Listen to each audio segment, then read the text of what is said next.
ముడుపు కడుతున్న ఆరాధ్యత అయితే దీనికి ఏంటమ్మా ముడుపు కట్ట బాగా చదువుకోవాలన్నా అంటే మా అమ్మ నాన్న కలిసి ఉండాలని అంటూ ఉంటుంది. మీ అమ్మ నాన్న కలిసే ఉన్నారు కదా, మీ అమ్మ ఊరెళ్ళింది అంతే, ఆ మాత్రం దీనికి విడిపోయారని నువ్వు ఎలా అనుకుంటావు అని చెప్పేసి అయితే అంటూ ఉంటారు. లేదు మా అమ్మ నాన్న కలిసి లేరు, విడిపోయారు, మా అమ్మ ఇక్కడే ఉంది అని చెప్పేసి అయితే అంటూ ఉంటుంది ఆరాధ్య. ఎక్కడుంది మీ అమ్మ అని చూపించేసరికి అలా అవనిని అయితే చూపిస్తూ ఉంటుంది ఆరాధ్య వేదవతికి. అలా వేదవతికి అవనిని చూపించేసరికి వీళ్ళైతే షాక్ అయ్యి అలా చూస్తూ ఉంటారు.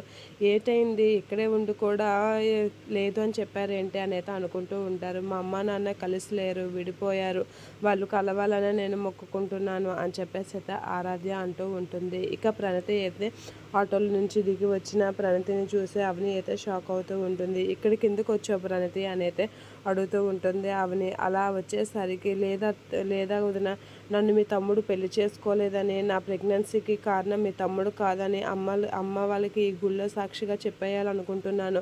నువ్వేమన్నా నేను ఈరోజు చెప్పడానికే వచ్చాను అని చెప్పేసి అయితే ప్రణతి వస్తూ ఉంటూ అవనితో మాట్లాడుతూ ఉంటుంది. అదంతా విన్న రామరాజు అయితే, విన్నావా, తెలిసిందా ఇప్పుడు ఏంటనేదో అని చెప్పేసి అయితే అంటూ ఉంటాడు. ఇది మ్యాటర్, అందుకు వీళ్ళు బయటన విడిగా ఉన్నారు అని చెప్పేసి అయితే రామరాజు వేదవతి వాళ్ళైతే మాట్లాడుకుంటూ ఉంటారు. ఇక ఏం ముఖం పెట్టుకుని ఇక్కడికి వచ్చావు, నీ కొడుకు అని చెప్పేసి ఏదో తిడుతూ ఉంటుంది.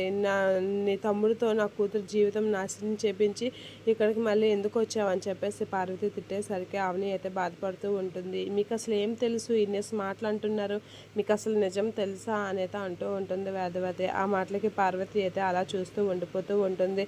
నిజం తెలియకుండా మీరు ఎందుకు ఆ అమ్మాయిని అన్నేసి మాటలు అంటున్నారు అని వేదవతి అనేసరికి పార్వతి అయితే అలా చూస్తూ ఉండిపోతూ ఉంటుంది. ఇక అవని అయితే తలదించుకుంటూ ఉంటుంది.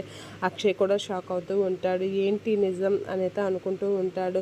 మాకు తెలియని నిజం వీళ్ళకేం తెలుసు అనేది అనుకుంటూ ఉంటారు. అలా చూస్తూ ఉంటారు. ఇక రాజేంద్ర ప్రసాద్ వీళ్ళందరూ అయితే వేదవతి చెప్పిన మాటలు వింటూ షాక్ అవుతూ ఉంటారు. అలా అవని చేసిన పని అయితే అందరికీ చెప్తూ ఉంటుంది వేదవతి.